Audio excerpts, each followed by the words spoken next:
Hello, and welcome to Finance of Freddy's, a flashback.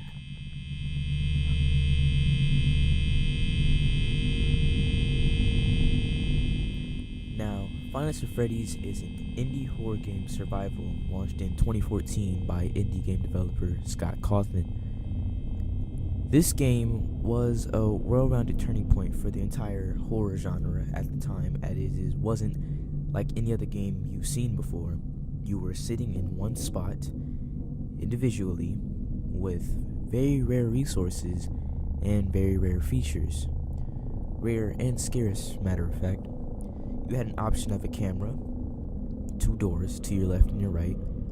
Power consumption controlled the other features, as those doors supplied yourself with lights and a mechanic to close and open them, as well as the camera, which supplies you with 9 cameras for the first game. Now in this game, it's a pretty simple strategy. You defend off the 4 main animatronics of Freddy Fazbear, Chica the Chicken, Bonnie the Bunny, and Foxy the Pirate Fox. Now, I'm going to go to a breakdown of each character later in the video, but first I want to finish off the game's original and substantial mechanics. Now let's move straight into gameplay mechanics. I've already covered the 4 bases of your gameplay mechanics, but let me dig in deeper. To start off, the camera, which controls 9 cameras, allow you to watch over the pizzeria, which is your survival location, from different points of monitoring. Now, these cameras are one of the most important resources in the game, but also can be abused to a point where you don't even need them anymore. In most strategies towards the final nights of the game, hence the name 5 Nights at Freddy's, they're mostly a easing point for the survivalist. They provide you with the information you are not always equipped with, as you can preview the locations of the animatronic trying to stop or end your survival. You are on a time-based sort of row. You have 6 hours to survive, not literally in reality of the game. It is 6 hours, but in reality of playing the game, I believe it is about 12 minutes per night. In these 12 minutes, 6 hours pass by, 2 minutes per hour, by the way. And you have to maintain a constant consumption of power. Why, you may ask? Well, if you run out of power before the time reaches 6 a.m., you'll be greeted with this frightening performance.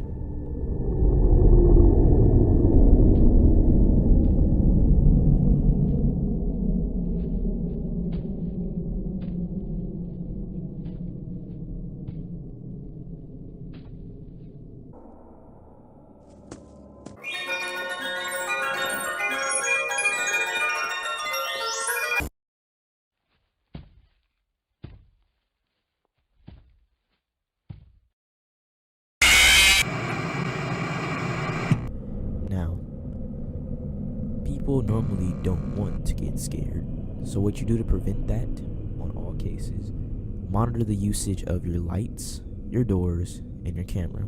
Those are the 3 things that consume power. At all times, you gradually consume power due to the basic power of the building being on a low power source told by Phone Guy in various phone calls.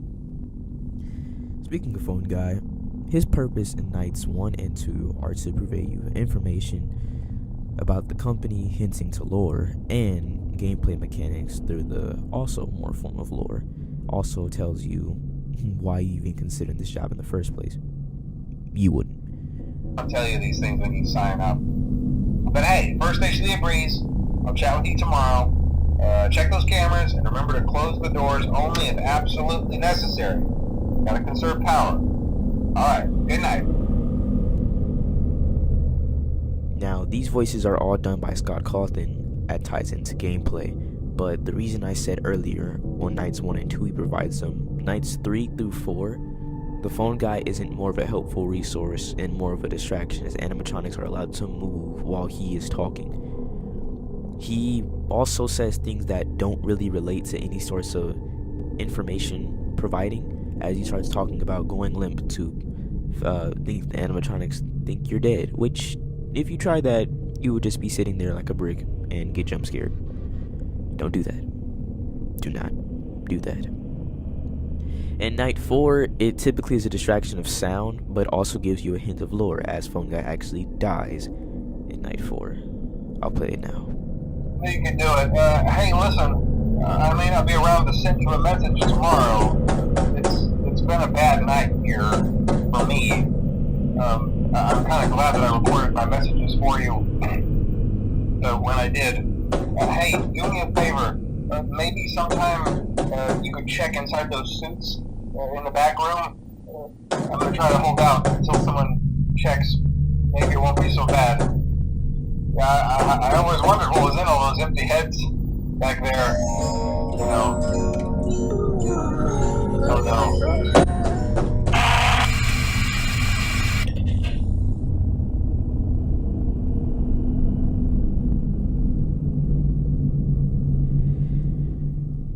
Now that we have most of the gameplay features covered with, I'll tie into a small summary of the first game's lore. You, as a night guard, are hired or in-hired to a low-paying minimum wage job pizzeria in the year 1993. We know that due to the minimum wage count. You are managing these 4 performing animatronics, or post-performing, as through to the newspapers and news clippings you will see varying throughout the night. It seems like these animatronics are very to decommission, as, quote, blood and mucus are oozing from the suits. This is not something that is for children, so, prone to closure is a pretty good thing. Now, these animatronics aren't your typical Chuck E. Cheese friendly celebrating ones. Though their appearance, they are actually haunted by the ghost of a 5-child murder.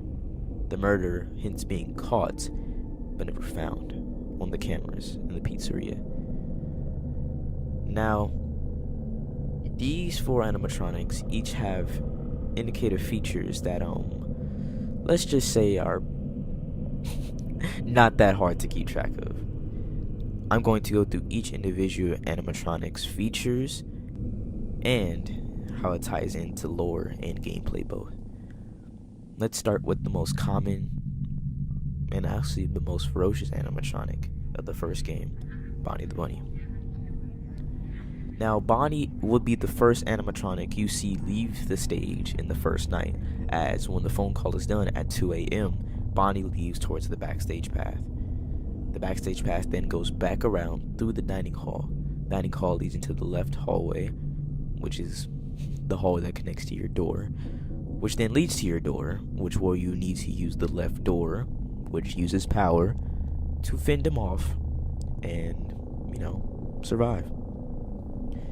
Bonnie's movement is based on not much with the lore, but since he is such a demanding animatronic and such a common animatronic, his blocking off is very simple. You have a certain wait time before he jump scares you, and you can see his launch with the light feature on the door. Which ties into lore. Bonnie was a performing animatronic originally with the cast of Fredbear's Family Diner and supporting in the late 1980s period. He then got moved to the secondary location and refurbished along with the others to fit a more friendly style for kids.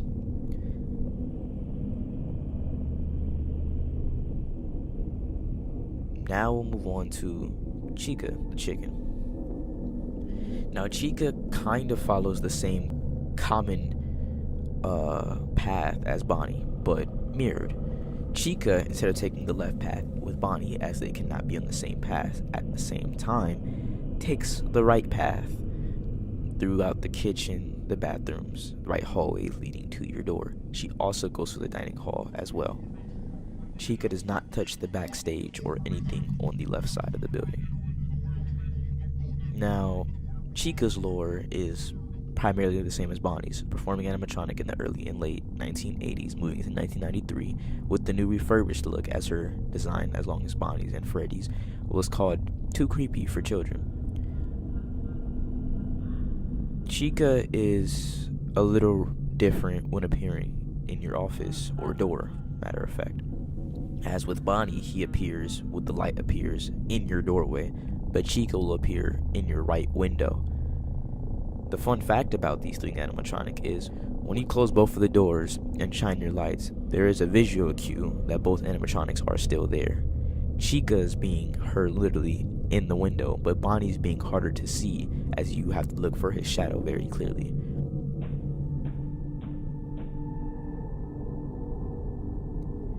Before I move on to Freddy Fazbear, another thing that ties into lore are the sounds that Chica and Bonnie both make when your camera is up but they have entered your office.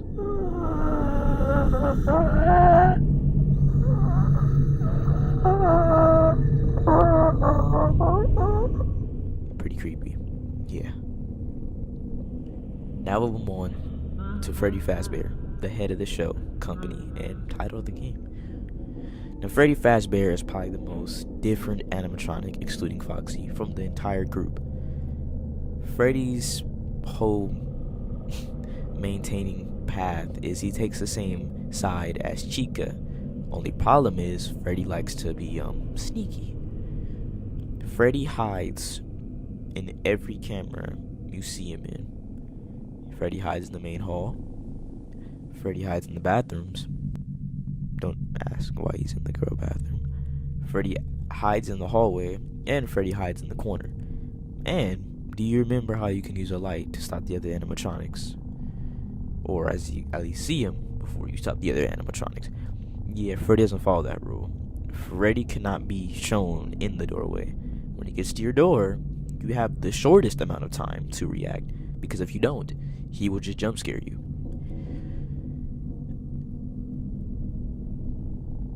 Freddy's lore ties into a lot, actually. As he is the face of the company, he has gone through multiple generations of change and performance, originally starting with being deemed Fredbear, changed to Freddy Fazbear, and a supporting member of Fredbear's cast. He then got moved, upgraded, refurbished, and now he's here. Freddy is also the main animatronic that you get to first, I guess, theme around at the start of the game.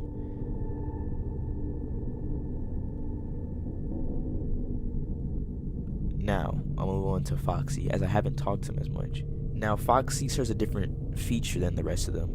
He runs into you from the same side as Bonnie, but you have the smallest time to react. But you can defend against him the easiest. If you use the cameras, no matter what camera you use it in, it will ward off Foxy.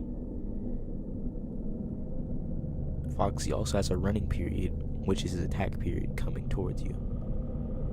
Close the door, and he will stop Foxy, but his banging will drain your power.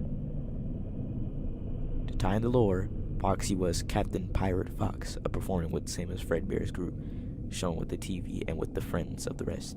He was also refurbished, but not complete, as he's an out-of-order Pirate Cove animatronic, deemed to do the bite, and also deemed to why he might be out of order and broken, in favor of being decommissioned. Now that I've covered the lore of each and every animatronic, I will get into the primary aspects of theories into this game. Oh boy. Now, I will separate these theories into three different types: popular theories, accurate theories, and hoaxes.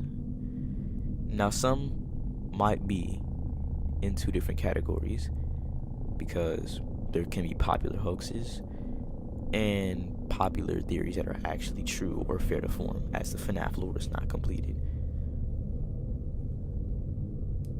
Now, I'll start off with the most popular, at least to my knowledge, the game theory, episode theory, tying into the Chuck E. Cheese murder case. This theory was way off, and even though at times I did believe it when I was younger, it was definitely not a theory to maintain. Now, this theory presumably related to a coincidence, or that's the closest thing to what game theory or MatPat could hereby see to, or some case But the research was, I could say, very phenomenal, and was probably what made it so popular. Now, a lot of these theories that are popular hoaxes are mostly ties into Phone Guy's information on the bite of 87 or going limp or other information that he doesn't really speak about, or newspaper clippings, little signs to theories that are let's just say very, very, very, very bad. On 3, 1, 2.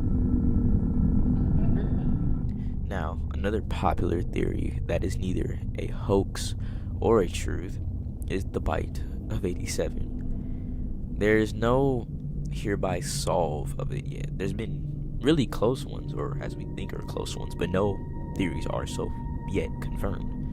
But the bite of 87 was presumably a child or a person got bit by an animatronic in the year 1987.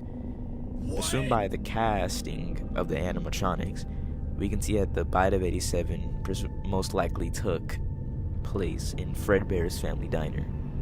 My whole world is turned upside down. That doesn't make any sense. This one is another popular hoax, but due to the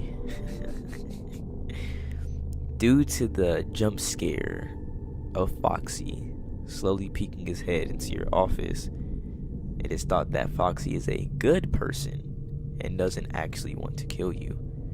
He just peeks into your office to check on you, but you die of fright.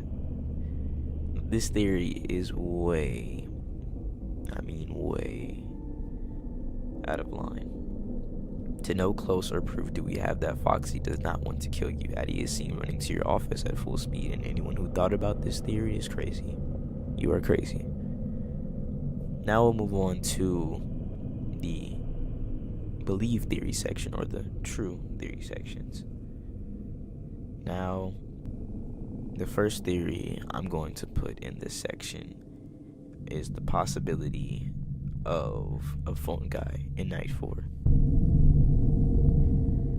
Now, the reason of this theory was because of the sounds heard at the end of Phone Guy's death, which are the same sounds of the Golden Freddy animatronic, which I can't really explain much besides he is a spirit-like animatronic that phases in and out of your office and is activated due to either the 1987 Easter egg Scott Cawthon had added in the custom night, or the poster on your left side that you can only see in the cameras and is a really rare sight.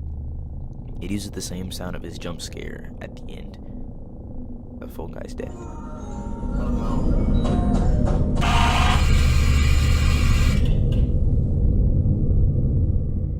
Another theory that might be true as well is the handprints on Freddy's texture, or presumed on Freddy's texture, as looking at Freddy's face, people have discovered a hand shaped like edging to his fur that could presume a child was trying to grasp on or escape from the refurbished design of Freddy Fazbear. Now I'll move on to hoaxes, wrong theories, theories that are not correct, should not be believed, and I don't know why they even were. The theory of the kitchen camera being able to unlock through various codes of input onto your keyboard, or the fake Sparky the dog animatronic image that was shown through the camera in the backstage. Good edit, by the way, but not true. And finally, the hoax of that phone guy is inside of Chica because of the endoskeleton teeth. Note, it is endoskeleton teeth, not human teeth. All of the animatronics have an endoskeleton. This is not possible. Don't think this is true. And that's all. The endoskeleton teeth inside of Chica. This is not possible because all of the animatronics have an endoskeleton. Don't think this is true.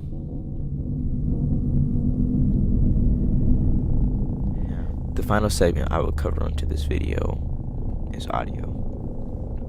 The reason I'm only covering this segment is because I feel like this is the most important part of the entire game. It can help you, it can distract you, or it can just barely be there to make it 18 times more creepy. Now, I will get into 3 versions of audio I like to call good audio, bad audio, and why audio. So good audio. Good audio is audio that helps you survive the game or gives you cues that, might, that there's an animatronic trying to kill you.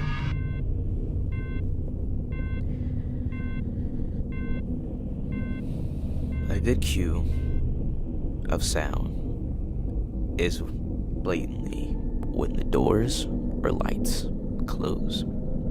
For example, the door sound, the light sound. Now, why is it good cues? Because it shows you everything is working. Why would that might be an issue? Because if everything isn't working, that means you're vulnerable. And if you're vulnerable, that means you're weak. And if you're weak, you're going to die.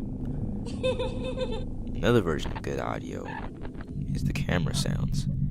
Even though this might sound like a bad audio of, oh no, they're moving, this is bad, this actually helps you because you know that they are indeed moving, versus if they had no audio and you never knew they moved in the first place. This would cause panic like crazy, and you would mainly be confused how you expect animatronics to even get there, which would make the game way creepier. And the final piece of good audio that at least I could track is Freddy's laugh. Freddy's laugh follows around the pizzeria, and if you play the game enough, you can track Freddy's laugh to his movements and imperative when you need to close the door at the right time and manage power the best. Now, versions of bad audio. Bad audio might tie into distractions, as well as audio you just don't want to hear, as it gets, doesn't make you feel so good. The version of bad audio is a jump scare, which means you died. Another version of bad audio would be Bonnie and Chica breathing, meaning you're about to die. Another version of bad audio is the banging on the door from Foxy, because that audio, yes, lets you know Foxy is returning to position, but also lets you know Foxy just took down a certain percentage of your own power. Another piece of bad audio is Chica's pots and pans. This heavily reduces the amount of hearing you might need to hear for footsteps, even Freddy's laugh or something. It is a major distraction. And the final piece of bad audio that I could find are the audio glitches of it's me spraying around, mostly tying a Golden Freddy, but the hallucination audio, and also the fabled audio when your equipment stops working. You don't want this audio because you're going to die. Now, tying into the why audio, because this audio is up for question of why it's there. Or this audio could also just be to make the game scarier, but who likes being scared? I'm gonna take that back. Many people like being scared. Now, the first piece of why audio might be the circus organ you hear when randomly playing through your FNaF one night. You'll just hear this audio literally has no connection to anything, and it just plays. It just fits the pizzeria, but it's a distraction. So it could be in bad audio, but sometimes it doesn't even distract. It's just like, why? Hence why it's in why audio. You don't really know. Second piece of why audio would be Foxy's singing, which sounds like this. Another piece of audio that doesn't really have a purpose at all. It's just there. Another piece of why audio are these random strings, or I can't even say strings, but pieces of audio that sounds like a PlayStation startup. Now, this could also tie into just ambience in general, because there is plenty of ambience in the game with the startup screen, the general background. But this, honestly, is pretty annoying. Another Y audio, and the final Y audio. Fan. Now this fan. Another piece of Y audio is the fan. Even though the fan becomes a constant drone of sound that you can easily tune out, sometimes when you're listening for stuff that are, not aware of the fan, sometimes just decides to chirp its way in and can really distract you. Most times it doesn't, depending on the level of skill you are, but level of skill also ties into survival. When you don't have enough skill, you die. Sorry.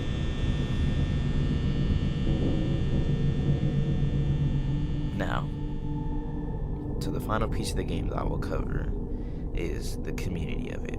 The biggest people that have provided any information in the community, and some that just provided input to the community. We have users like Markiplier that boosted the game's popularity into the sky due to Markiplier's video, warning, scariest game in years. Hello everybody, my name is Markiplier and welcome to Five Nights at Freddy's, an indie horror game that you guys... Another big contributor was Game Theory. Their theories that actually got pretty popular and boosted their popularity as well, but in so fair weren't really well accepted later on. At the time, yes, but yeah, that was almost 8 years ago. It's bad.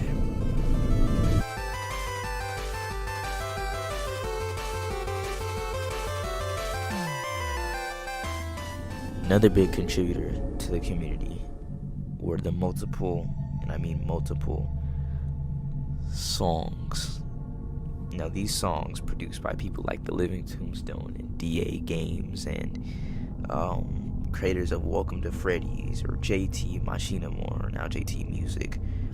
It's just crazy to see performed out. It is really, really insane, and just going back to check on everything is really big and nostalgic and crazy that it all happened at the same time. In September, a little less than 2 months after the initial game's release, an image had popped up on Scott Cawthon's website titled scottgames.com. Grand reopening number 2 with the version of Attacked Off Freddy Fazbear. Grand reopening. Chances are you've made a very poor career choice.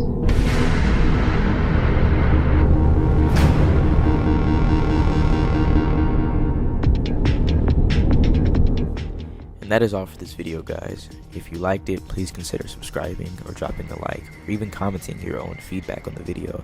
I am very tuned in to listen to any information you guys want to tell me, and also for any better tips you might give me in these videos.